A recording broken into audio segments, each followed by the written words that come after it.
Yo, kids, Nick the Tooth here, and this is Modus V, podcast focused on all things. Hope you're having a great week. Got some amazing feedback from the last podcast. As you strive to achieve your goals, no matter what they are, one thing I've learned from very successful people is you've got to be honest. And I'm not talking about being honest with other people, that goes without saying, but being honest with yourself.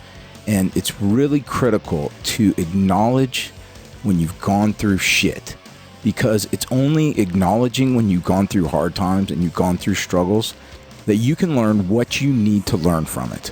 Now, my overarching view of life is that we are here to learn something. Now, I love the quote, nothing ever goes away until it teaches us what we need to learn. Because the worst thing that you can do in any situation is to view yourself a victim. Because it gives away your power to say, I have a part in this, no matter what it is. And because I have a part in it, I have the ability to use this struggle, this obstacle, this failure to my advantage. And I really believe that that paradigm is what separates people who succeed and achieve their goals from people who don't. Now, no doubt for me, my greatest role model growing up was Arnold Schwarzenegger. And the reason is he came to this country with no money, couldn't speak English, no job. The only thing he was doing was bodybuilding, and he hadn't even achieved that much success. I think he had won like his first Mr. Universe at the time, which is an amazing accomplishment, but bodybuilding wasn't even that big at that point. And so he took his ability in that very specific, very niche market and, wrote history, so to speak, going on and achieving, dominating bodybuilding for a decade, then going into acting when everybody said there was no chance in hell with that stupid name and that accent that he could ever be a movie star, and then going on and achieving the highest level of office that he could under the U.S. Constitution. I mean, I truly believe that he would have become president if the Constitution would have allowed somebody to do that. But governor of California is about the most powerful position in the country below president. So, and he constantly said, and that's why I repeat it, is success is built on failure. And what you have to do is you've got to look at your failures and say, where is it inside of that I can turn, what is inside of that I can turn to my advantage? Now, last week, in the podcast, I really wanted to get into some things that were very heavy and potentially embarrassing and painful and get them out on the table, because I think it's critical that you go back through your life, and it doesn't mean you have to dredge things up and you have to get in front of an audience and talk about those things, but I do think it's important to look at them, any painful areas in your life, and you will have them. We all have them. We're human. We all make mistakes. We're all subject to things that are beyond our control that end up being, like I said, embarrassing or painful, whatever it is, and it is critical to look at those things and say, this is now going to be, I'm not even going to ignore it. It's going to be a source of strength for me. I'm going to own it. I went through that for a reason. And that reason is because it's going to propel me into the future. I'm a survivor. And I know I told some heavy stories for me. For other people, those dwarf. Their problems dwarf that. Sometimes I'll just think about like those poor people coming out of Syria who have lost absolutely everything. They're refugees. They're stuck at a border. All of my problems put together are nothing compared to what they're going through. But again, you listen to people. Even at a very early age, I don't know how it happened, but at 6th grade, I ended up on some committee, and we went to a conference where there were Holocaust survivors that came and talked about what they went through, and they owned it. And they talked about how painful it was, and they told stories that you couldn't even fathom that a human being could go through. But they were up on that stage, and they were just like, it was hard. But then they talked about how it changed their life, and it made them a much more generous person. It made them a much more forgiving person, and it gave them the strength to achieve goals. Some of those people ended up becoming titans of industry. And to be in the audience, at 12 years old and listen to that, I was like, holy shit, man. That is freaking heavy, but we all have that. All of us have our own stories, our own situations. And my goal for Modus V is to make it a place. That's one of the reasons that I'm really not focusing so much on MMA. I'll have guys on, but I really wanted to focus on the areas, and I've talked about this before, of like 5 areas that are going to help improve our lives. And I love the feedback. I love people talking to me about it. And like I said, I find that sometimes people like cringe, and they like even, they don't even want to hear other people's stories. But I think you have to get over that and just say, listen, this is what it means to be human. Being human doesn't mean that, you're going to live on a sitcom and everything's going to be roses and, Seinfeld. It's just, unfortunately, that's just not life. That's entertainment, but it's not life. So anyways, for this podcast, I brought on Nick Curson, who is I'll call him like a strength and conditioning coach. He does so much in working with MMA fighters, but not only MMA fighters, but also other types of athletes. He works with professional boxers. He even works with that kid, 19-year-old Aaron Pico, who just wrestled in the Olympic trials and made it all the way to the finals at 19 years old, which is an amazing accomplishment. And unfortunately, he lost, I think it was 4-4, like some type of referee's decision. You'd think I would know that because I wrestle, but I just don't, I don't follow it enough. But anyways, Nick is, he also helps business people, and he works with people just with a very different type of training that I'm used to. I've done some strength and conditioning, but the things that we did were amazing because, I lift and I'll stretch and I'll do yoga, and I've talked about that. But what he had us doing was really working on balancing the muscles and increasing our explosiveness.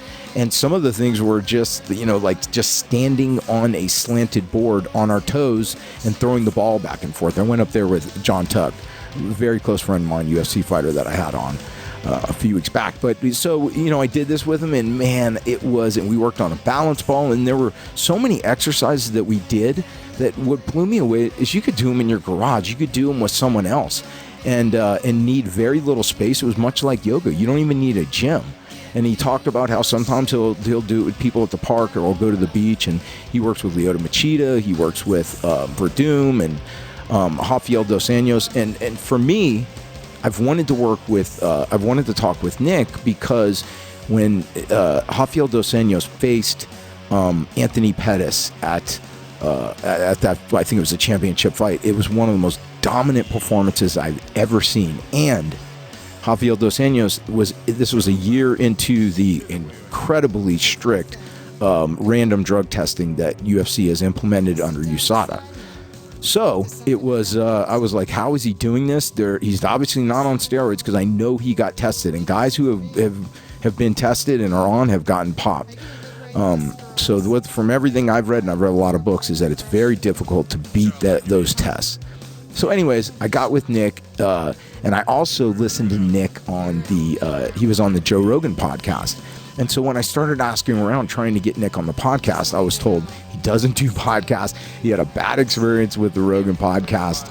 And so what's really cool is, like, halfway through the interview, he talked about what went wrong and his experience on that. But he said he loved the experience on Modus V, and he had some great stories that I don't think he was ready to come off of, kind of like the last episode. And so I really hope to get Nick on an upcoming podcast again, and where we could dive into those darker fun. And I told him, I said, listen, man, we love people for our imperfections. I personally love people for their imperfections.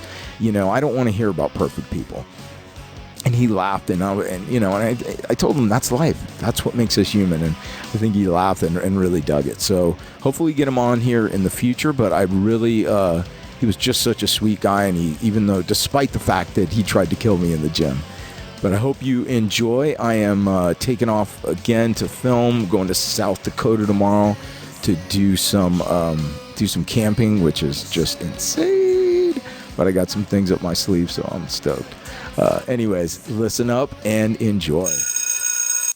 So the Modus V is brought to you by Chimera Coffee, high altitude premium grounds infused with nootropics.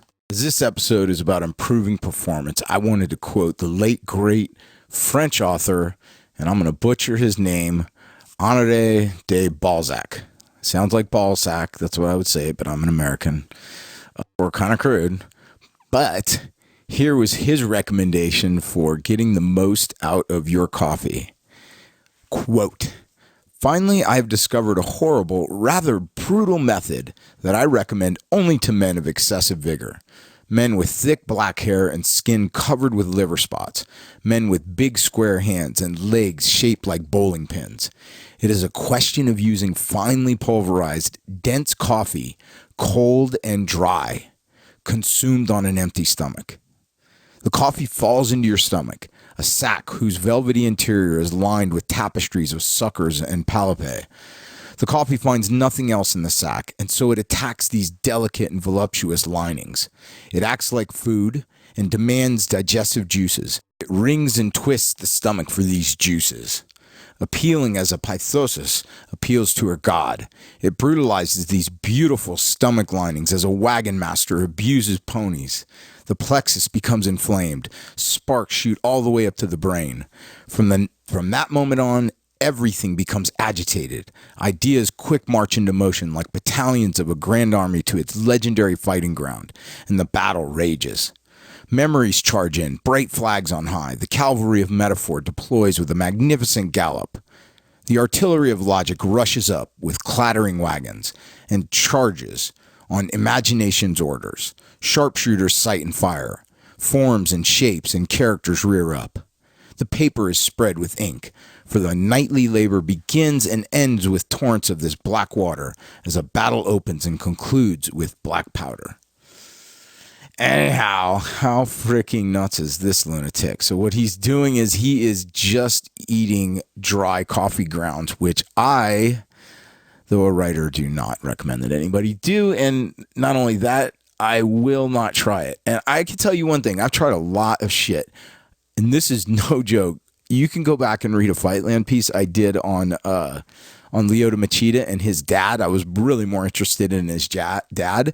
And to improve performance, his dad, I don't want to say convinced me because, I was like, all right, I'm going to try it. I'll try anything once. But this guy drinks his urine. And so Lyoto Machida's dad is like this sensei martial artist, badass dude, man. He drank his pee. So I was like, you know what, man? If he's going to drink his urine, I'm going to drink my urine. And I actually took I think it's the photo on my profile page of Instagram where I have a cup of urine and I am levitating. I mean, that's what it did for me. Drinking my urine allowed me to levitate. So, hats off to the Elder Machida and Lyoto Machida. Love those guys. And if you want to levitate, drink your urine. If not, try Chimera Coffee. On that note, I want to tell you guys, go to Chimera Coffee at KIMERAKOFFEE.com and check out the site and check out some recipes. I know the Gorilla Coffee recipe is up there. I'm digging it. I'm really hitting the cinnamon hard, as this helps with insulin resistance. So I like putting it in the coffee, like putting it in my plain yogurt. So when you're at the site, read a bit about the nootropics that are added to the grounds and how they help with mental cognition and help with power. It's definitely my favorite pre-workout drink. It's my pre-writing drink. It's my pre-everything drink. I dig it, man. So throw a few bags in your shopping cart and don't forget to enter the promo code TOOTH. That is TOOTH, TOOTH. And I appreciate you supporting those who support Modus V. Gracias. Chimera Coffee.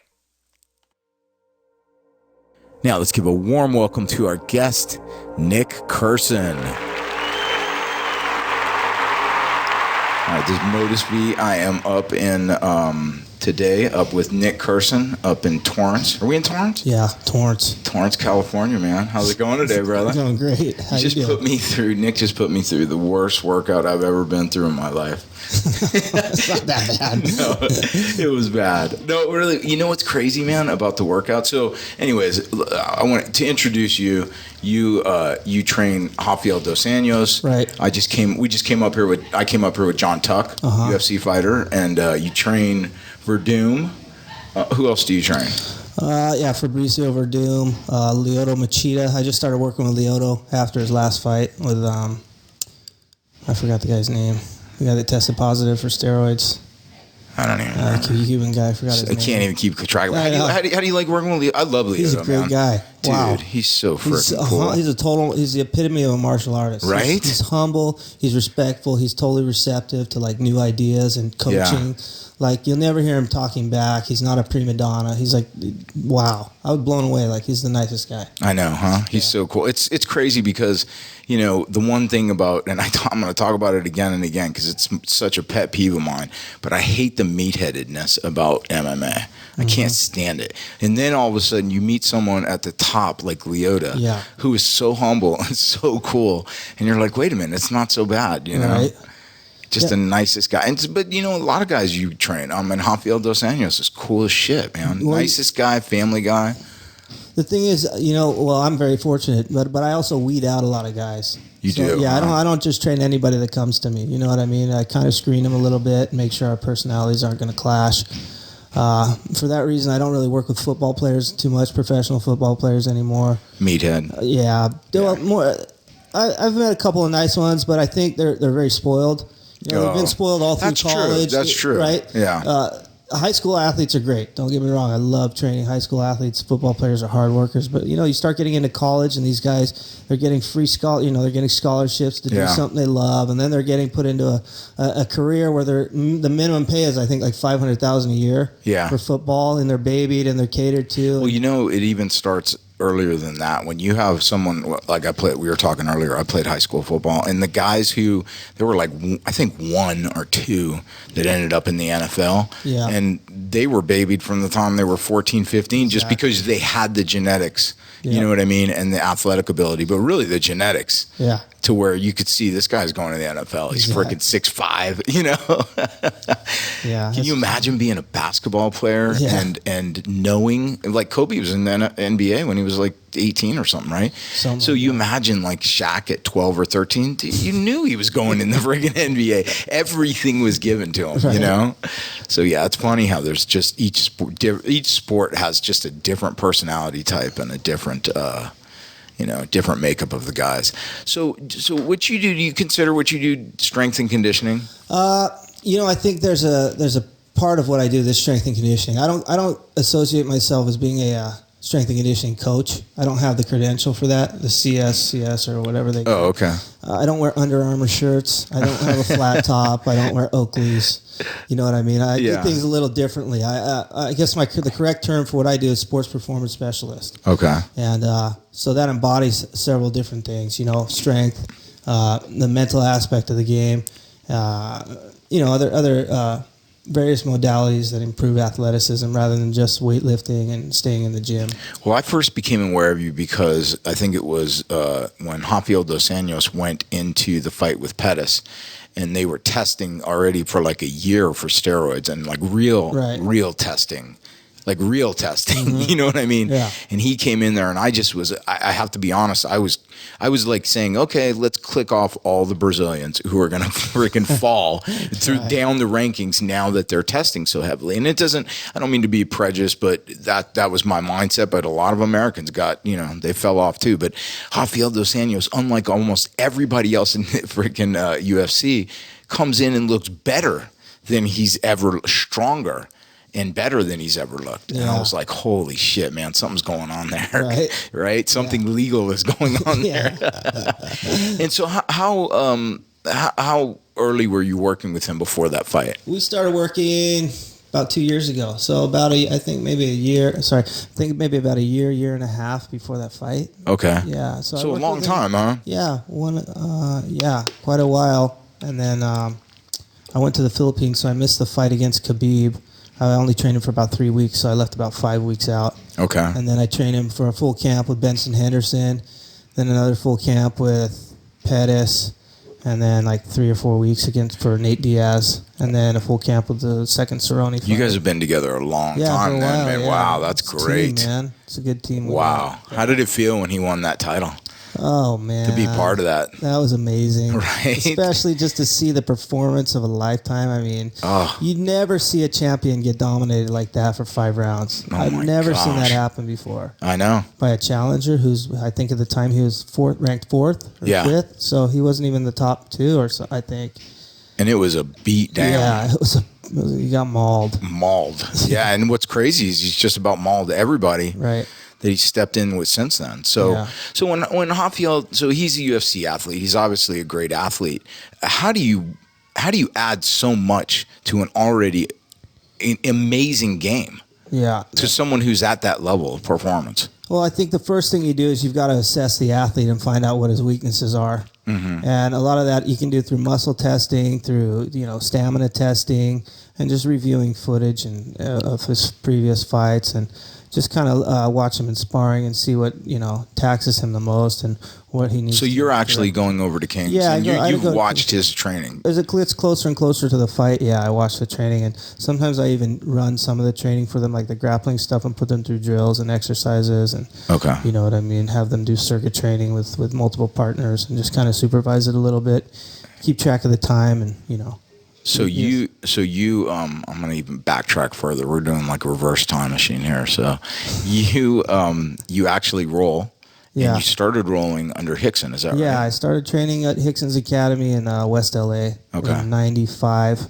Okay. So I trained there for I think 3 or 4 years. That's really early. Yeah, pretty early, right? I mean, that's really early. So what got you into jiu-jitsu? Oh, just seeing hoists, like strangling bigger guys. And I was pretty skinny back then. I was like 145 or something. And I just remember seeing that, and I was like, wow, that's amazing. But I was freaked out because I was like, how is this a martial art? What is this guy doing? Like, he's taking guys down and choking them? This is so weird. I told people that too. I'm like, listen, if you saw that first fight, it was almost impossible to know what was happening. Like, he's in a gi, he's on top of Shamrock, and he put his lapel around. I was like, I don't even know if can you learn that? I don't know. You're right? Yeah. I was like, how do you teach that? What is that? So you were in LA at that time. Yeah. So you knew. So it was very accessible to you in the sense that the Gracies were all here. Yeah, what's funny is they all lived down the street from me here in Torrance. The Machados and the Gracies. And as a kid, 15, 16 years old, I would see them driving around with a sticker on the side of their car. It said Gracie Horian had a big green Suburban. Yeah. And I was like, what the hell is that jiu-jitsu? What? These guys look like they're Mexican or something. Like, shouldn't they be Japanese? You know what I mean? And like Garcia's jiu-jitsu? What is that? That's awesome. And then when I saw it all click, dude, Hoist Gracie, Torrance, California, first UFC. I'm like, holy shit. These are the guys I've seen driving around. Why didn't I sign up 5 years ago when I saw them? Oh, yeah. So, there's a lot of history in this little area right here. This is where oh my gosh, this is it, right? And what's amazing is now it's like the freaking new Brazil. Yeah. This area, Huntington and Orange County and right here for jiu-jitsu and MMA. Exactly. It's insane, think about right? it. The UFC started here. I know. This is 3 blocks away. Isn't that funny? And now it's like taking in a garage. Yeah. In a garage being filmed with a bad old video camera. That's cool. Right? I know. That's dope. It's cool to think. So how did you end up at Hickson's? I just heard he was the best. Oh, you did? So I wanted to go, man, if I'm going to go where the best, I was so into it. So you heard he was better than training with Hoist and at the time, that's what I heard, And I'm kind of an extremist, so I'm going to go wherever I think the best is. And if it meant, I had no money at the time. I was driving a beat-up truck that was leaking like a quart of oil every other day or something. It's horrible, man. So I'd save up my cigarette money, and I'd, whatever. I wouldn't buy cigarettes for the day, and I'd buy gas, and I'd go out to Hickson's and train out there, and it was great. Wow. I didn't have that many classes. How many guys were out there? Like, there was when you quite went a to a few. class? There were diehard guys too. There were high level belts out there too. But I'd say in a class probably at least 20. Wow. Yeah, 20. That's impressive. Yeah. So, and then from there you went and trained with Machados? With the Machados, for several years, and with some of their black belts. And then I had my own academy, which, man, my students were very good. I cannot lie. But the problem is they were too good. And I didn't separate business from the competitive side of the sport. Yeah. And so it kind of ruined the business. Oh, did it really? Yeah, and then when I stopped making money, it got so stressful with the overhead of the rent. I I had to keep focus primarily on the conditioning because that's where I was making more money. So yeah, you've been actually focused in fitness then for quite a while. Yeah, I've been into it for about 20 years. That's amazing. And then I really started taking it seriously about 7 years ago, I think. Wow. 7 years, yeah. And so how did you meet Rafael dos Anjos? He was introduced by a couple of friends of mine, Sandro Batata, Santiago, and Julio Echeverria up there in Santa Cruz. They run Batata Brazilian Jiu-Jitsu. Okay. Great academy, by the way. Yeah. They're Gordo black belts. So I'm sure you've heard of Gordo. Gordo's awesome. He's a legend. Yeah, I've been over to Kings a lot. Gordo is Rafael dos Anjos' master, his professor. Yeah. And so Gordo's great, man. Yeah, half guard. Cool. Yeah, half guard master. Cool. Yeah, he's a really nice guy. He trains with Felipe Ferral too from Gracie Baja. That's right. No, Philippe's amazing. I love that dude. Yeah, he's cool too, man. Super cool guy. Yeah, Kings just has such a great family vibe now. They do. The meat-headed shit we were talking about is not there. It does not exist there. I know. And I agree. If there's a meathead, I've seen Cordero check people very quickly. And I love. He'll call them out in front of everybody and say, "Hey." You know what's funny is that's a gym I would train at. That's a gym I would definitely do jiu-jitsu at, and there are very few that I would do jiu-jitsu at an MMA gym. There was one guy that was talking a little too much during training. He didn't like getting hit. I'm not going to say any names. This is a few months ago. And Cordero picked up on it during training. He didn't say anything while they're sparring, and then after class when we meet, he called the guy out. He said, "Hey, you need to shut up and train and quit talking to your sparring partner, quit complaining." He said, "This is going to be the best thing you ever did, trust me." Wow. And so now the guy's like a humble dude. He comes in there and he's progressing. Wow, that's cool, You have to break the ego. The ego holds everybody back. Man, that's so interesting. Do you think that that's why they have like one of the most elite camps now? Absolutely. Because he's checking that ego over there all the time? Coach. Absolutely. Yeah. There's so much respect in that gym. If you're martial arts is all about respect. You know what I mean? Yeah. If you come into that gym and you're rude, you will be put in check. Yeah. And if he doesn't like you, you better believe that the sharks will be after you. Yeah. He doesn't even have to say anything. It's just known. It's just known. You know? Yeah, they bang over there, man. Yeah. I've been over there watching, just like, wow. Yeah, they do not go easy. So then you got into training. The training that we did, it was very different. You know, I've been working out my whole life, just standard lifting weights, you know, et cetera, et cetera. But we did some really wild things. Right. Like, first we just started out with jumping rope, which almost killed me. But then we did some, like, being a skater and a surfer, I was telling you, I'm like, yeah, I thought I had good balance. Right. But man, you had me doing things just like on my toes and catching a ball with one hand. Yeah, it's different. That's a very basic level too. We didn't even add like a reactive component to it.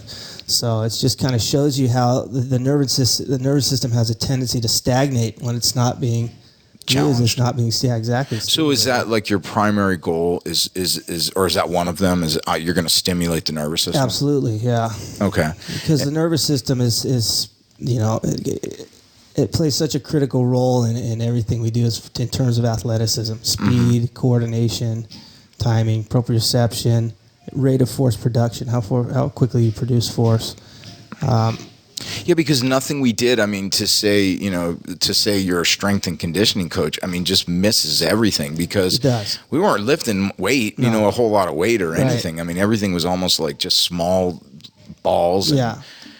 And, I don't want to sound like I'm knocking the certified strength and conditioning coaches. They do their thing and I do mine, but I've gotten so much shit from those guys. Really? Just simply because I don't have the credential and people have called me like a conditioning coach and I kind of ran with it, but I'm not. And I don't want to take away from them. They've put in the time to study what they do. And I've dabbled in that for a long time. Yeah. 15 years ago, I was doing CrossFit when it first started, doing powerlifting and all that shit in the beginning. Yeah, yeah. And I still lift weights for myself, but I'm not going to, like I said before, I'm not going to have my athletes doing it in an 8-week training camp. Yeah. I do believe there is a base strength that you need, though, like a general physical preparatory strength, that carries over well into what we do. And it can be achieved by using weights. But I don't like to just say that blindly because I think weights have a tendency to be overprescribed. Yeah. And if it's not overseen by a good coach, then I don't want to just throw it out there blindly and say, hey, go lift weights. Yeah. Everything to train an athlete the way I do, I'm very specific, very detailed, and I'm almost a perfectionist. So you're looking at the body as an entire system. Then. Absolutely. So you're not just saying, okay, we need to lift this. You're looking absolutely. at everything. No, because I've said this before too. Is one of the main things that sets these guys apart is their mind and their mentality. Especially that I train mostly fighters. Confidence is the number one thing I believe that dictates the fight. Yeah. We can't see it when we're sitting in the stands and we're watching the fight. We don't know who's more confident necessarily. Yeah. Unless the guy's really, shows a lack of confidence. He won't look at his opponent or whatever. But those two guys know. They know who sacrificed. Yeah. I've competed enough times in judo, jiu-jitsu, a bunch of things, to know that if you show up that day and you didn't make all the sacrifice in the world, and you have a suspicion that your opponent did, your confidence is out the window. Wow. And that is what makes and breaks fights. When you saw Cerrone versus Dos Anjos in the second one, Dos Anjos' confidence was on a 10. Cerrone's was probably on a 5. Yeah. And a lot of that was because Cerrone was fucking around. His Jeep broke down, or whatever. His camper broke down, and he's drinking beers and this and that. And yeah. I don't care how much fun you want to have, outside of the octagon. That's going to carry over whether you know it or not, and it's going to show up on fight night. Whether you know the reason you feel unconfident, a lack of confidence or not, I'm telling you what it is right now. It's the lack of discipline. It's such a mental game. It really is. Yeah. And with skills so closely contested, they're so close in terms of skill. I mean, there's very small details that set them apart. A lot of it is the mind. Yeah. And the reaction. So when you get a guy in here and let's say he's starting his camp, okay, he's got an 8-week camp. How much of that, or how much of your preparation for them, or you're helping them with, are you thinking, I'm not only going to mold your reaction time and your flexibility and your balance, I'm also going to mold you mentally? I mean, are you sitting there thinking about that? You know what? I'll be honest, it takes a couple weeks, 10 days to a couple weeks to get to know an athlete and see what makes them tick and see their personality type. So much of this is intuition. There's no really one set formula or one set system to train every athlete. That's a bunch of bullshit. You know what I mean? So you got to get to know the athlete first. I'll give you an example. I've got a girl in here. She's 13, and she waited till 2 weeks out from her Taekwondo thing to start cutting weight, and she's way overweight. Okay, for her weight division that she wants to be in, but she never resists a challenge. This girl is so mentally tough. And I told her, if you're at such and such weight by Saturday, then you do the tournament. She wasn't even close on Saturday. So I said, okay, then you're not doing the tournament. I told her dad, she can't do it. There's no way. There's no way. You might as well just quit right now. Just go home. You're not even going to make it. So I was challenging her. Yeah. You see what I did? Yeah. But I was 100% serious as far as she knows. Yeah. You know what I mean? I said, dude, you're not going to make it. Just give up, man. Don't even worry about it. And we'll just start training for the next camp. We'll start next Monday or something. And so what happened? Her dad calls me later that night. He's like, dude, she's on the treadmill right now. She's running at a 7.5. This girl's 13, so she's hauling out. She had her sweatsuit on. I go, okay, all right, bring her back in tomorrow. So she comes in the next day. We get her on the treadmill. She's on there sweating like a maniac. She's got her sweats on. And she gets off and she starts crying. And I'm like, what the fuck? She's crying? Dude, I'm not trying to kill this girl. She's 13. I don't know her that well. I don't know how hard I can push her yet. Yeah. And she's crying, and I look at her and I go, I'm kind of trying to cool her down. And I'm like, are you okay? What's going on? She's like, no, I'm okay. I look at her dad. I go, is this normal? He's like, yeah, this is totally normal for her. Wow. So that's the mind, bro. That's the sacrifice this girl's willing to make, how mentally tough she is. She won state championships, by the way, last weekend. Okay. Damn. So imagine her going into that tournament saying, fuck, I just ate shit for the last 2 weeks. I sweated my ass off. I ran till I was crying. And she looks over at the other girl. The other girl looks a little soft to her. Who do you think's going to win? Yeah. I tell you right there, 99 times out of 100, the girl who sacrificed the most is going to win. Yeah, no. And they know it before they even get on the mat. They can look at each other on the sideline and just be like, so you have a situation. You got a UFC fighter, Rafael Dos Anjos. Now he has, let's say, 3 or 4 coaches, right? Right. So each of you is responsible in some way for preparing him mentally. Right. Absolutely. Mentally, absolutely. Not for, physically. It's like, that's a given, but mentally, you guys are. I think at a certain point, though, these guys are so dialed in that you don't really have to push a lot. Guys like his level, I don't have to push him that hard mentally. Physically, though, I'll push him hard because that's what gives him the mental edge. Yeah. This is a guy who likes to kill himself in training. Yeah. And that's what gives him the edge. So it's not so I'm challenging his mind. I'm not going to play little head games like this. In fact, I never yell at him. I'm very, very calm with him. I respect him 100%. Yeah. I just tell him to do something and he does it. Like I can tell you, like with the Cerrone, the second Cerrone fight, I pushed him harder than I've ever pushed him. I was genuinely scared of Cerrone. Like I thought, like this guy could do damage to Rafael. Those kicks are nasty. Yeah. And I remember pushing him out on the field one day, and I was like, all right, one more round. What were you guys doing? We were doing sprints. Running. Yeah, we were doing sprints. And I said, okay, one more round. And he kind of looked at me like, fuck, really? I kind of rolled his eyes a little bit at me, and that's the only time I ever snapped. And I said, look, man, you told me in the last fight you started losing your focus in the fourth round. You were getting ahead, and you started losing your focus. That can't happen. You can't roll your eye. I didn't have to say any more than that. He's all, I know. Let's do it again. It was just like that. Yeah. It's like I checked him, and he did it. He knew exactly what to do to correct it, and he did it, and he went back and he did it perfectly. Wow. And so, unless you've worked with these high-level athletes on a day-to-day basis, I'm so fortunate to work with these guys. You don't get to see like the correlating factors of greatness. Yeah. And these guys have the ability to fail and then switch tasks immediately and correct it.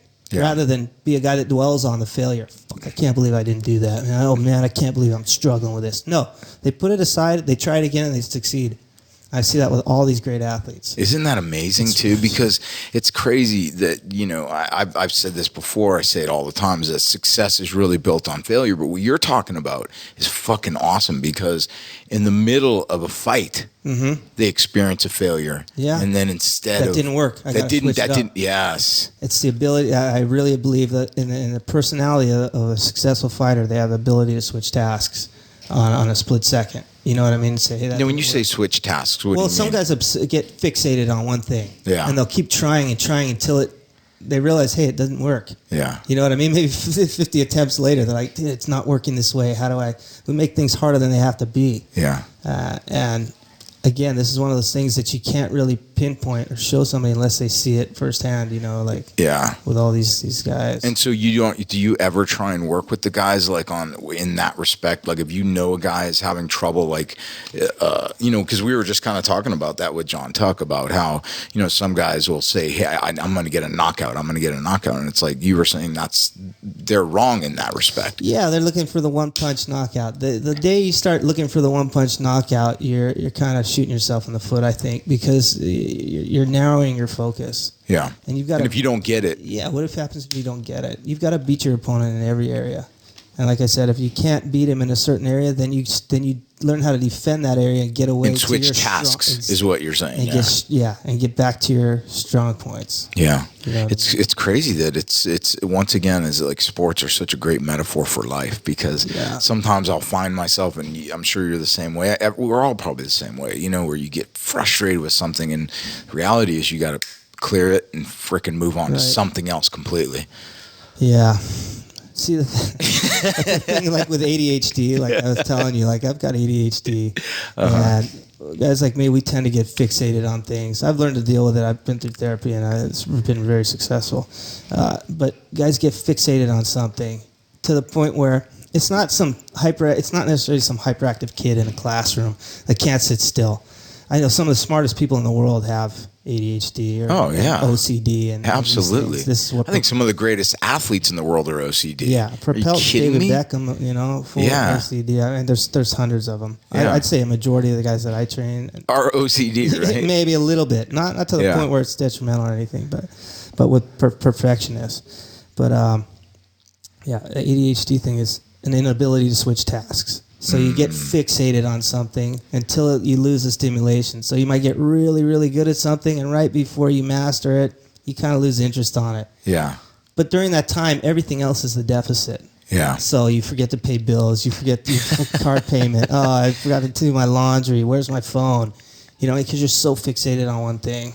Yeah, but in so many ways, that is what we identify as being a trait of very successful people. Exactly. Because they're able to tune everything else out, right, and focus on something as they improve it or achieve it.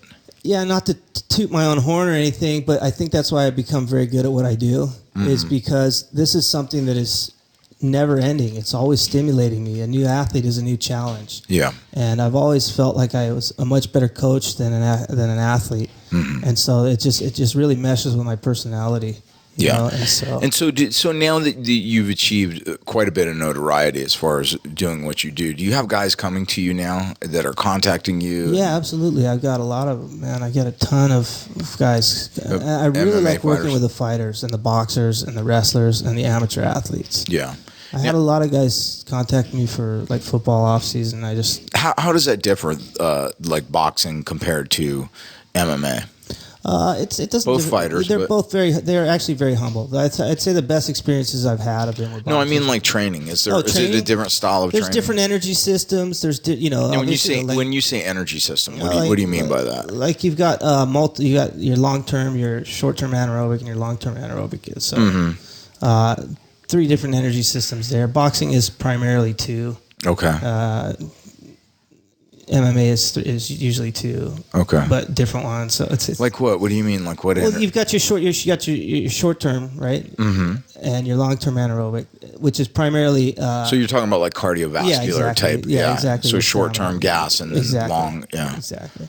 Boxing, you've got your aerobic and your anaerobic, your short term anaerobic. Okay. There's a little differences. It's nothing, Oh, okay. So one of the things that again, when we were working, you talked about like balancing and doing movements that balance. And so you had me doing, and it was painful, and you had me doing things like when we were working on the ball and moving one way, then moving the other. And how did you come upon that? What is that? How does that help an athlete? Basically, it helps to restore equilibrium to the joints. Okay. So you're retraining your body to produce equal amounts of force on opposite sides of the joint. Okay. Whereas heavy weightlifting tends to overdevelop the prime movers at the expense of the smaller stabilizing muscles. Okay, so take for instance, like I want to work my arms and I just do curls. Right. How do you attack that differently with your approach? Do you mean how would I do curls? Or, no. How would you try and, like, if you're targeting like the biceps or you're targeting like an example would be the plyometric throw-offs that we did on the machine here. Okay. So where you're standing and throwing the machine off plyometrically. And that was something that I saw BJ Penn had done, right? Exactly. That machine. Yeah. And talk about that. So the plyometric is basically a stretch shortening cycle. So you're overloading the muscle and the tendons and the ligaments, which stretches the muscle spindles. Okay. It sends a neural impulse to the spinal cord and back to the muscle to activate it. Okay. Simultaneously now, it's called a monosynaptic stretch reflex. It sends an inhibitory neural impulse to the opposite muscle, the antagonist muscle, switching it off. So you have biceps and triceps, right? Exactly. Okay. So when you're doing the bicep plyometric, for example, this is an example. When that's stretched, it's inhibiting the triceps, so there's no antagonist muscle slowing it down. Okay. Does that make sense? So heavy weightlifting is like driving with 1 foot on the gas and 1 foot on the brake. Okay. You're simultaneously contracting opposing muscle groups. This is what retards speed strength. Wow. You see? Yeah. Fighting is speed strength. And this is where I come into a lot of trolls online and a lot of experts that simply cannot understand how heavy weightlifting retards speed strength. So people actually comment on the things that you do. Oh, absolutely. Yeah. I get a lot of flack from powerlifting community and really? I get a lot of support too. Don't get me wrong. Yeah. No, I gotcha. People who, trolls are like 1%, but they're pretty loud. They're fucking loud and obnoxious. They deserve to get slapped. They really do. They're fucking terrible. I don't even go online, bro. I'm so done with social media. Oh, me too. I use Instagram and that's it. Yeah. So if people took the time to really read, like Verkhoshansky is a very well-known trainer from the Soviet Union, and he cited tons of sports science and research. If people took the time to actually read his section on developing speed strength. Again, so what does he say? So speed strength deals with like throwing a kick or throwing a punch. Exactly. It's the emphasis is on speed over strength development. So how fast can you move a very small load? Okay. Right? Yeah. Whereas like absolute strength is how much weight you can lift without the fuck is the word I'm looking for? Without a time limit on it, let's say. Yeah. Okay, absolute strength. How much can you lift without? Just how much can you lift? Yeah. Exactly. Mm-hmm. And so speed strength is all about, so the speed is the most important factor of that. Yeah. Okay. So you're throwing that kick, you got to get it as fast as you can. And absolutely. So how do you make it faster? You can't put heavy weight on it, because then again, you're training slowly. You're training antagonist muscles to fire simultaneously as agonist muscle. So it's like I said, it's like, imagine two strings on opposite sides of a stick pulling at the same time. Mm-hmm. You're going to inhibit the performance. You're going to deter the speed. So you have to learn you have to train how to switch off one muscle. Wow. And let the other muscle do the work. So and that's how Rafael has those kicks that are explosive, just so explosive. Yes. Damn, that's crazy. So how would that help with something like jiu-jitsu?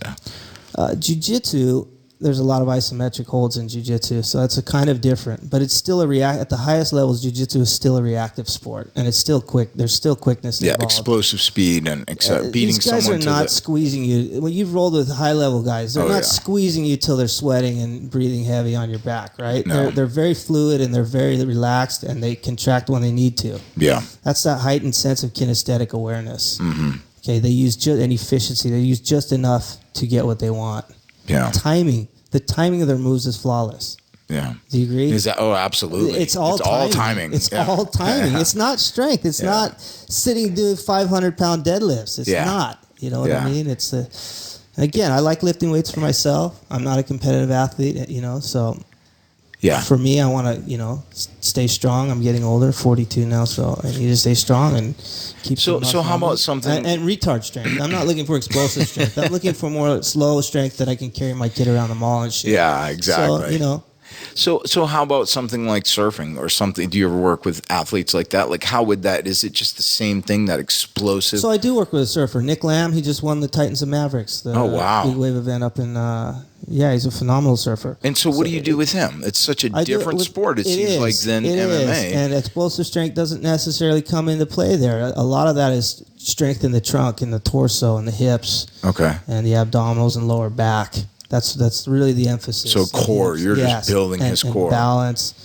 And again... Yeah, we did a lot of balance today, too. A lot of balance. Can you think of anything better for a surfer than balance and a strong trunk? And what better for jiu-jitsu than balance, too? It's everything, man, having that base. Yeah. So another concept that when we were working out that I had never really thought of was, when I work out and I'm lifting, I always go to exhaustion. And you had me go to, we were doing movements where everything was fast as I could do it, even like pushing up or doing push-ups. And you had me stop when I was at my peak of speed. Before I started slowing down my reps, you were like, stop. Right.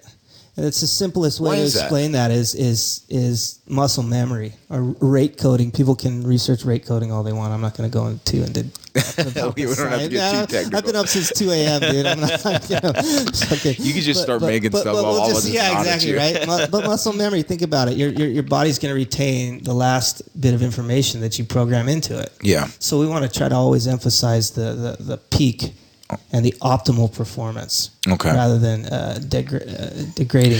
So, in other words, and I did remember, like maybe 15, 20 years ago, I think it was a bodybuilder who was talking about when he would bench, he liked to bench as fast as he could. It wasn't just slow movements. He was like, no, he liked to do really, really fast movements. Is that so?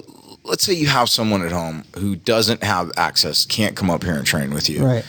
What are the things that you're like, hey, just make these changes or use these specific things in your workouts? I think it's tough because like the balancing thing. I could do that at home. Balancing is tremendous. Balancing has been shown to help so many different things, especially like elderly. I think we talked about that. Elderly with like hip problems. There are people who have fallen and broken their hips. Yeah, they've done studies where it's been shown to help prevent falls in elderly people. Yeah. I mean, so that right there is just a great benefit. Yeah. But also the ability to keep the body in like a heightened state of awareness. So like when you're more sure-footed. Oh yeah. So you're used to walking on, a gravel road where you're sliding all over the place, and you walk on concrete. Your body's still going to maintain that heightened level of the nervous system as a protective mechanism. It'll wear off. Yeah. It'll wear off maybe 10 days, 2 weeks, usually about 10 days. and it'll start to after doing balancing stagnate. exercises. Yeah, it'll start to stagnate. So you've got to recharge it again. So what's the best thing for at home for balance that I could do? Well, I think the stability ball, that's universal. You can find that in any gym or you can find that at home. But I think the stability ball, exercise on the stability ball are a great way. We did today. Yeah. It's a great beginning. It's a great way to start. Yeah. Yeah. That was painful. Yeah. Do you have athletes a lot? One of the things we did is you had standing with one foot on an angled block. Slant board, yeah. A slant board's great. On a slant board, and then balancing on our toes, on one, on the toes of our feet, and throwing a ball and catching it. Man, that was impossible. Was it? Dude, that was... I don't know. John looked like he did it pretty good. What's that? John was doing it. Yeah, John was doing it good. The first time it's hard for everybody. I know, man. I was like, dude, I skate and so I can't believe how bad I am at this. Yeah, it's really interesting, isn't it? It really is. It shows you your weaknesses. Because, there are exercises that we were doing that were just required no weight. Right. And it was like, holy the most basic stuff. There's way more, too. We didn't even scratch the surface. I didn't do any tests on the hips or anything like that, the strength. And that's an eye opener when you start doing the muscle tests. Guys really feel where they're weak. You got to write a book, man. No, I'm serious. Yeah, I'd like to. It'd be really cool, man. Yeah. And just have photos that would be freaking dope because like family pictures. The reason I say that is because so much of what we did today did not, I could, like you said, stability ball at home. Yeah. There was so much of what we did today I could be doing at home. Right. You don't even need a gym to be doing those. Yeah, but you feel how it challenges you, right? Oh my gosh! It challenges I guarantee I can't get out of bed tomorrow. No, it challenges you to use your body in a more efficient manner. It challenges you to wake up dormant muscle groups. It challenges you to improve your proprioception, your kinesthetic awareness. Yeah, you know what I mean? I do. It's not just a mindless exercise standing in front of a mirror, and moving moving up straight up and down in a linear fashion.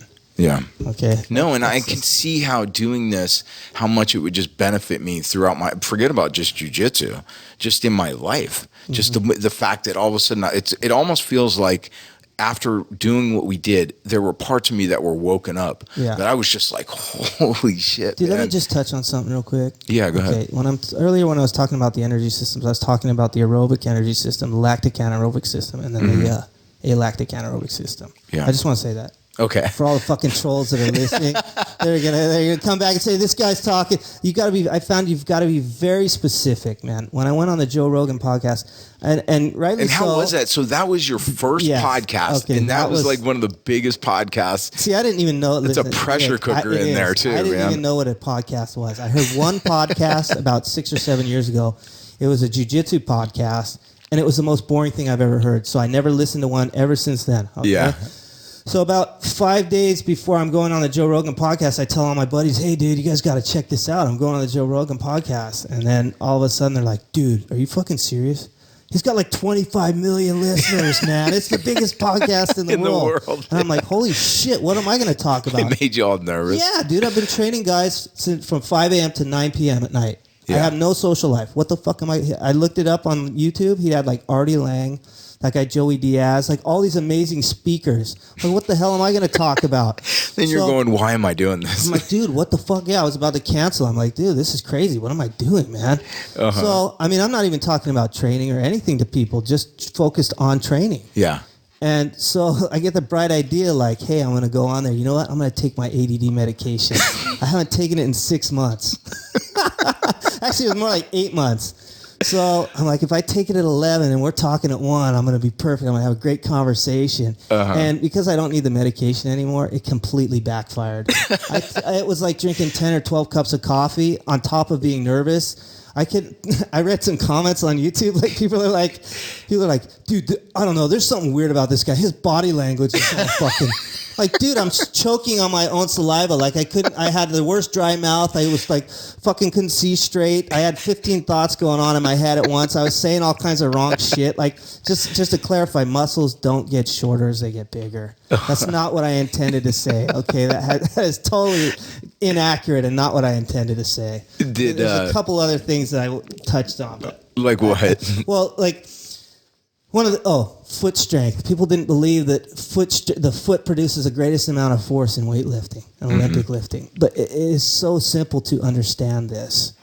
Your foot is in contact with the ground. Any force your hips and legs generate is transferred through your feet into the ground. It's ground force reaction. It's a very simple physics thing that you can understand. Okay, I don't even need to go into depth. If you doubt that, then you're an idiot. Go look into it yourself. The other thing was the hill sprints. People didn't like that I didn't like hill sprints. Why? It's not that I don't like hill sprints. Yeah. And I didn't clarify. How did hill sprints come up? How did all this shit come up? Joe asked me what I thought of Khabib doing hill sprints. Oh, okay. And I said I didn't like them to build the anaerobic energy systems. Mm-hmm. Because, and this is very, people who know about training will understand this. Okay, to train your long-term anaerobic, okay, energy system, which it takes approximately 20 seconds to get into that. It takes 9 seconds to get into the system, but I like to have guys training about 20 seconds in that system. Mm-hmm. An uphill 20-second sprint, your form deteriorates, and it becomes more of a jog by the end of that 20 seconds. Oh. And this goes back to the peak performance. That's what I was about to say. It reminds me of what you were talking about, where stop now. Right. Yeah. It's that we do it for speed on a field for 20 seconds as hard as you can. Yeah. Okay, that's just a kind of an example. Now, it's not to say that short uphill sprints, they've been shown to improve acceleration speed. So hold on, okay. So let me people take. I know. So I want to know. So it's like you have to say the exact same thing. Okay, so you walk in and you're tripping, and here already. you are. And then I see Joe, and I don't get starstruck, dude. But for some reason that day, I kind of got a little. I think it's because it's his home turf. Yeah, it's kind of dark in there. Oh yeah, and for I'm sure. Like, dude, I got a little bit like nervous. It's got that like werewolf out front. Like, hey, what's up, man? Thanks for doing this for me. I'm like, fuck, dude, no hug? What? Oh, God. That's cool. It's just totally cool. Yeah. So then you're just like tripping. The whole thing's a blur. And then, so you went home and then because his podcast goes out on YouTube. Yeah. And you start reading the comments. Yeah. Let me tell you something, bro. Let me give you a little bit of advice, man. I got shit all over YouTube. I don't ever fucking even think about it, man. Dude. Don't even fucking think People about who it. Comment are fucking peasants. Dana White was like, dude, don't ever fucking get involved in fucking comments and forums. Who has time to fucking go comment on people's shit and say negative stuff? If you don't like it, just move on. No, people don't. Just click off. Yeah. Your voice is that important that it's got to be heard anonymously on the internet. Oh my God. And you know what's crazy, man? I guarantee that when someone actually does, like if they're critiquing someone or just, slamming someone, that when that person responds, they're like, oh my God, they responded. I can't believe it. Their pants. Yeah. I was like, dude, well, then why were you on there fucking saying shit like that if you didn't want them to respond? You know? A funny thing, Nick, and I was doing this for a while, is people would troll me or they get really nasty with somebody I knew, and I just go look at their Instagram.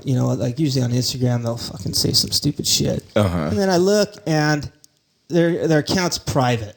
First of all, it's some prepubescent fat kid playing a video game, some fucking loser. Or you go on there and then you're lucky enough to screenshot the guy in stupid pictures. And then you message him and you go, dude, I can't wait to put this on my Instagram and show everybody how fucking stupid he is. And then guess what happens when you look at his account 10 minutes later? It's private. Dude, come on. These guys, they don't want to play the game. It's crazy, huh? It's sad. You know what I learned a long time ago? Block. Yeah, There's block. A block That's button. So easy. Block. I'm just done with social media. Someone says anything, block. I think I'm just done with the social media. I think it's destroying America, dude. It's destroying race relations. It's destroying so much shit. It's crazy, huh? It's so crazy. I was listening to, I told you I listen to TED Talks all the time, and there was a psychologist, and she was saying that 10 years ago, something around there, she was saying that she had given a talk, and she was like, social media is going to bring us all so much closer. And that's exactly what she said. She goes, she came back and she goes, I couldn't have been more wrong. Yeah. She said, this is the most isolating thing that is ever divisive thing. And not only that, I have a teenage daughter, and it's crazy how they, because their minds are just developing, there's so much pressure on them, social pressure from social media, because they look at it, I'm not doing it, what this person's doing fun, what this person is doing fun, what this, you know what I mean? And all of a sudden it all starts caving in on them, like, I have a shitty life because this person looks, well, no one takes a picture of themselves taking a crap. Right. So guess what? It's not real, you know? And you're right, man. It is just so, as soon as we started doing the YouTube show or TV show looking for a fight, I deleted almost all my social media. Did you really? Yeah, I just only Instagram, because then I can, there's not. Twitter's the worst, man, and I don't ever go on YouTube or anything like that. I mean, I maybe I'm blowing it out. It sounds like I'm blowing it out. No, it's funny. It's I actually really don't funny. get a lot of. I get way more support. I would say it's like 97%. No, but to 3%. but dude, that's why. That's the thing, is that is what it is. Is that most people are cool. Like 99% of the people are cool. Right, but the three assholes out there, like they're loud. They're loud and they're cowards. That's the thing that drives me the craziest, because they would never say it to your face. And dude, what's crazy is that you went on, like I said, man, you went on a massive. See, I didn't know how big it was, dude. Until the day before, and you got trolls on that fucking. I did. But and what made it worse is I said some things. Like I said, I was all fucked up in the head. I said some things that were inaccurate, and I know they're not inaccurate. I didn't go back and correct myself like I should have. Yeah. And so these guys who are like the certified strength coaches are like, dude, this guy doesn't know his shit. Muscles don't get shorter. Yeah, I know that, asshole. I was thinking of something else, but I had 15 things going on in my head. You try being on methamphetamine. I'm on Adderall. You know what I mean? Like, yeah, that's so funny, man. Yeah, it wasn't really meth, but yeah, I know. But it's like strong coffee, dude, and being nervous. I know, dude. Right? Whatever. So, anyways, it's so crazy to see to hear that you went through that experience with the social media thing. Yeah. And I think it's a normal thing. I think most people that they get on a podcast, or they get especially if they haven't been on one, or they're not exposed to social media like that, all of a sudden it happens and they're like, holy fuck, exactly. This is a storm. Kind of like a culture shock. Culture shock. But you're dealing with fanatics. And it reminds me of like when Ronda Rousey, when she did The Ultimate Fighter, and she was like, that was the worst experience of my fucking life. Because that's a situation with reality TV where you have zero, like on the show I do, I don't even see the edits. I don't even watch the show. Yeah. Because I have no control over it. I'm like, I don't want to hear comments. I don't watch the show. I don't, you know what I mean? Yeah. It's because it's like you haven't, so it sounds like that, She went through that and she was like, I will never do that shit again. I remember that. It's mind blowing, But these people are fanatics. They're not even like fan. The word fan is short for fanatic. Yeah. Correct. But again, you have a lot of people that dig, like I've always dug what you did. You have a lot of people that love what you do. Absolutely. But again, it's just the thorn. Yeah, I know. I'm stuck on that right now because I was just dealing with that today with these fucking Brazilian assholes. Oh, you were? Yeah. What happened? What happened? I posted Raphael posted a video. I was working out, and these guys, they look for anything, and they're like, they're saying, oh, this exercise is going to destroy, Nick Curson's destroying athletes. These jealous haters from Brazil. So they're talking about this rotational, it's called a Russian twist, and we're doing it on the machine you see behind me right here. Mm-hmm. And they're saying, oh, it's going to destroy his lower back. Stuart McGill, he's a kinesiologist. He writes a lot of articles on the back. Yeah. If he had an eye for detail and he looked a little bit fucking closer, this idiot would see that he has a weight vest on which puts the lower back in almost a static position. So there's no rotation in the lumbar. Yeah. It does, however, allow you to get greater thoracic mobility. And there's nothing wrong with that. We want that. Yeah. So if they just peel back their hatred for a second, kind of look a little bit closer. I'm not an idiot, dude. I know everyone's an expert. I know what I'm doing, man.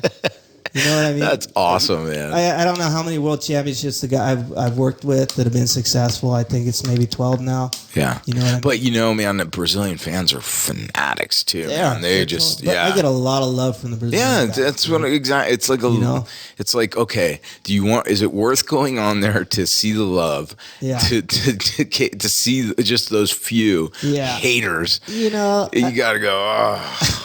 When I see who I'm talking to and I'm dealing with, then it's kind of funny. Like, I don't really care, dude. I'm over it. I just thought it was funny today. No, it is funny. It's the only thing you can do is laugh about it. So, Rafael dos Anjos, what a freaking heartbreak. Yeah. What were you thinking? You guys were coming up to the Conor McGregor fight.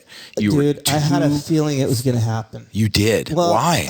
I'm not clear. And how was he? How was he in camp? I mean, he looked phenomenal. He looked amazing. Okay. Nick, I 110% believe he would have destroyed McGregor in the second round. Yeah. Especially now, even more so after seeing how he looked against Diaz. Yeah, if that's Nate. The best you can prepare, and you're going to go up against a guy like Rafael who can go 5 rounds at a pace that not many people can do. Yeah. You better bring a lot more to the table than that, than just the left hand that was, So what happened and when did you find out? So you guys had put in funny, 6 dude. weeks already. What happened? Dude, I talked to a guy here at the gym, at my gym, and he said to me, "Hey, how's Rafael looking?" I go, "I don't know. Today's his last day of sparring." He goes, "But he's healthy, right? Like he's not hurt or no injuries or nothing." His last day of sparring? Yeah. Are you fucking kidding me? Oh, last round. Last day, last round. Oh my gosh. It seems to be like how it always happens. Yeah. I mean, he was prepared, dude. This guy looked phenomenal. So this guy, fucking asshole. This guy said He he cursed jinxed you. him, dude. He totally jinxed him. He said, "Man, so is he healthy? He's got no injuries or nothing, right?" I'm like, "Yeah, he's good to go." I get home, he's like, "Dude, my friend, my foot." I'm like, "Oh my God."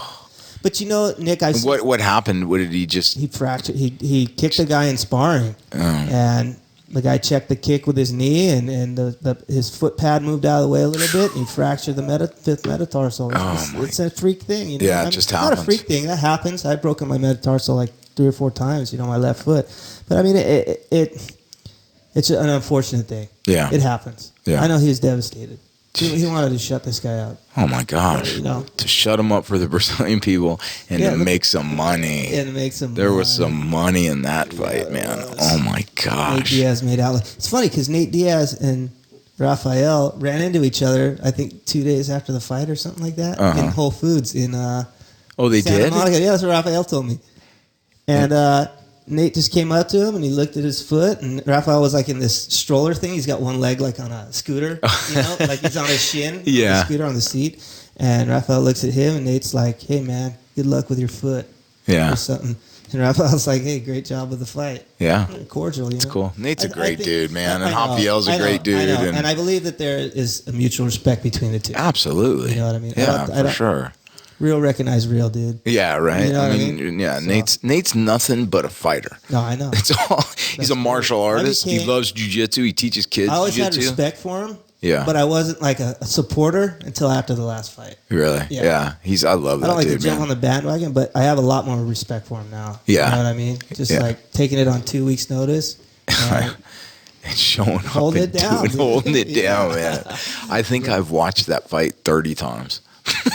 I swear, I've watched that fight 10 times more than I've watched any other fucking is that? fight. I don't You know, like man. Conor I McGregor or just something? no. I'm kidding. I like Conor. Yeah, I'm kidding. But I think because there was so much hype Yeah. built up for it, and not only that, Conor brought it in the first round. He did. And he won that first round. did. And so a great fight, it's like a great story. I write, a great story always has a twist.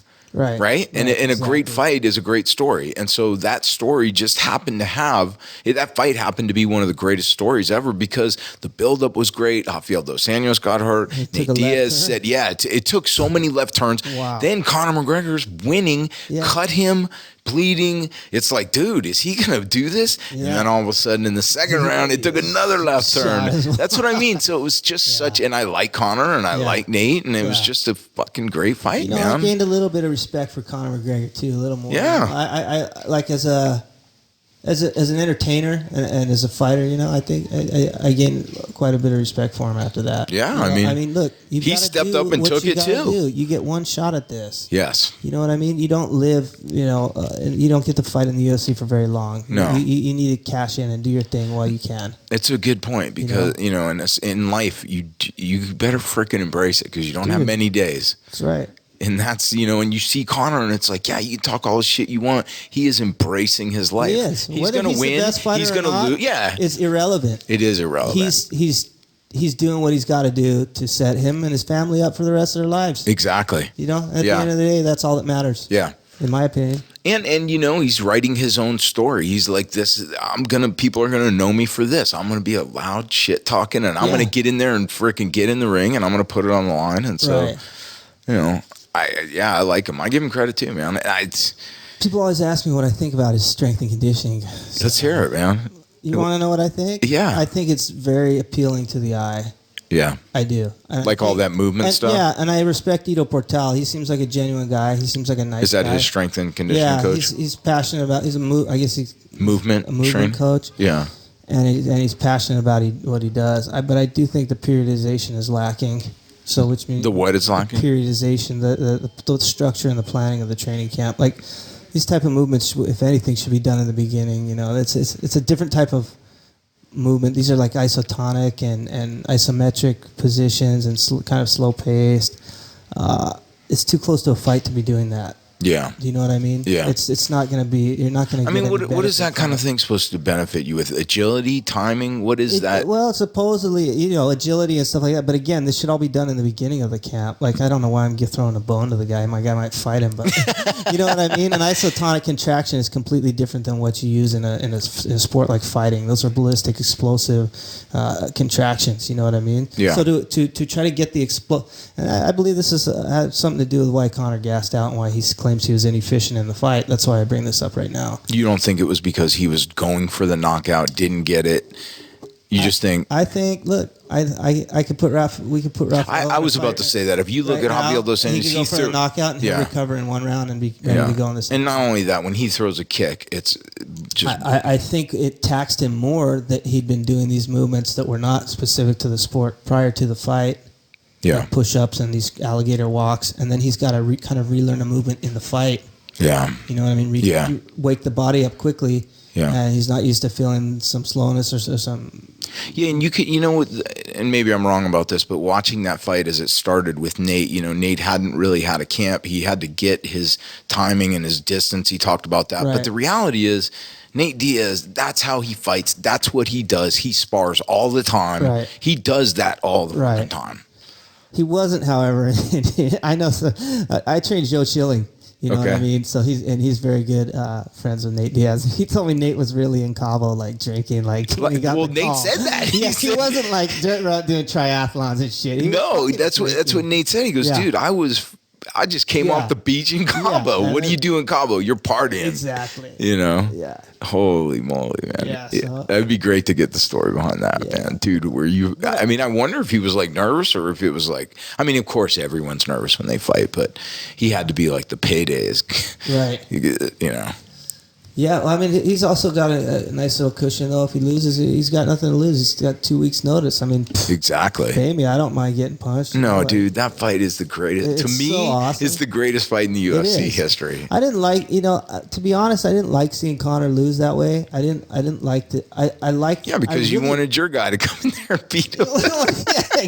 No, but not just that. But I just. Like I said, I have so much respect for the fighters in general. Me too. I agree. Going out there, and I didn't like seeing people cheering the fact that he lost. Yeah. I hated seeing people cheer, going, "Yeah, he fucking lost, dude. Yeah." No. You know what? No, I like if be positive. Just say, I'm stoked Nate Diaz won. That was amazing, Nate. Great job. Yeah. You don't have to dwell on something negative and say, hey, I'm so happy. No, I give Conor credit. That's I can't wait to see him fight again. Yeah, that's a coward mentality. No, dude, it takes so much work to get in there. It's like, dude, I wouldn't do it. I'm not going to freaking critique someone who does. Dude. You know what I mean? These I hate to bring up the trolls again, but these internet experts and these trolls who you read the comments they leave on the fighters' pages calling them pussies and oh my God.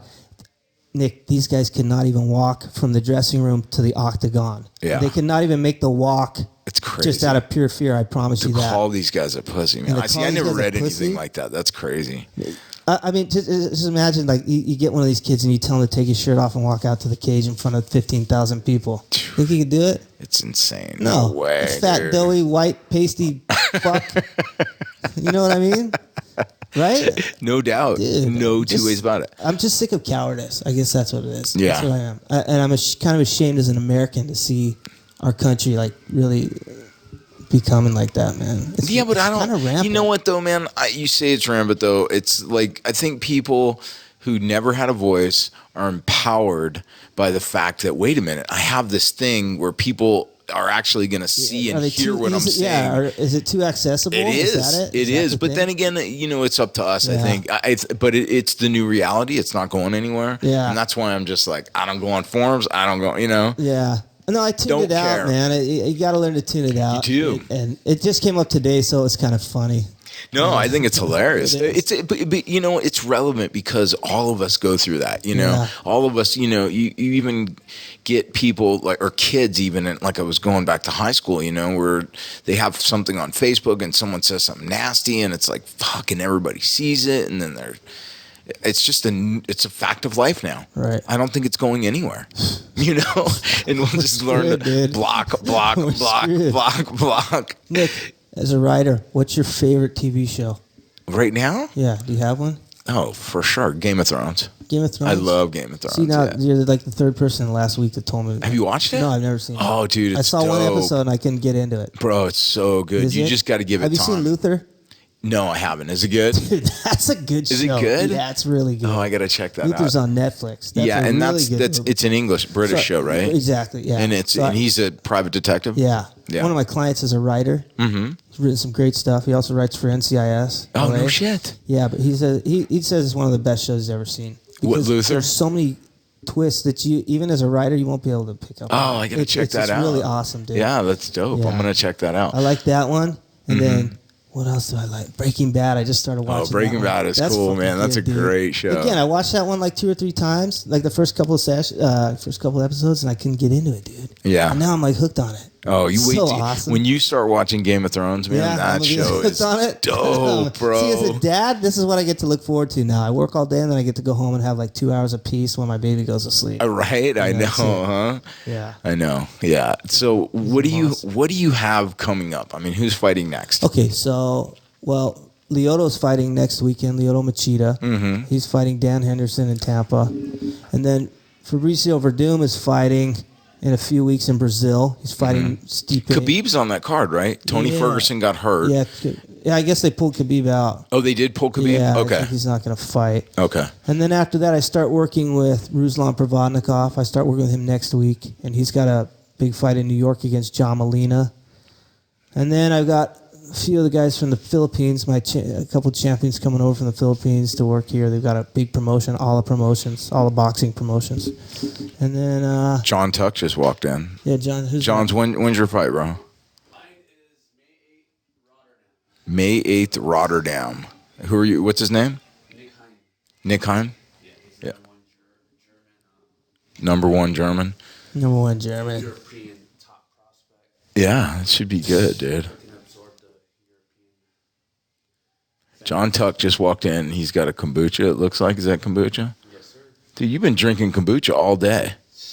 You have. Are you down with it? Probiotics, bro. I know, man. Probiotics. You know, I'm going to we'll wrap up in a minute with this, but I just saw the most fascinating article where they're now going to start engineering gut biome, which is like probiotics inside of your gut, and use it to cure disease. Like a stem cell. Dude, exactly. We are on the edge of curing so many things, man. That's fascinating. They can cure HIV now, huh? I don't know, can Is they? that true? Yeah, they created something where John's saying that they just created something where they can target HIV and It's cure called a it. condom. they can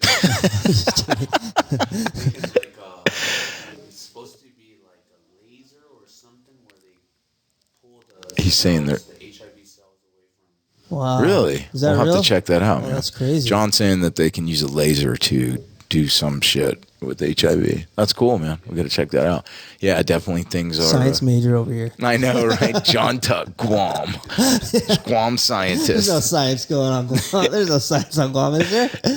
I love it, man. I love it. All right. Well, Nick, man, it was an thanks, awesome Nick. time, brother. Yeah, Thanks man. for murdering me. I guarantee I'm not going to be able to get out of bed. Nah, in the you'll be morning. all right. No, I You think so? promise you I will Really? not. Yeah, I'm going to Is that record the tough? intro. Dude, no, it's muscles It's that just I different. don't use. Yeah, Yeah. exactly. So you're just like, But I hope you stick with it, man. I'm You can going come to. up here anytime and work Oh, out. man, you I know? appreciate it, man. That'd be cool. All right, homie. I really think you Hey, feel the difference. block. Block. Block. Forget the trolls, I don't man. even care Block 'em. anymore. It's kind of flattering. I know, right? Yeah. Flattering. People care, man. Yeah, I know. It's cool. Thanks, brother. Hey, thank you, Appreciate man. it. Hope you enjoyed that chat with Nick Curson. What a great dude, man. Love sitting with him, and I hope to get him on the podcast again. That was hilarious hearing about his experience on Rogan's podcast. So funny.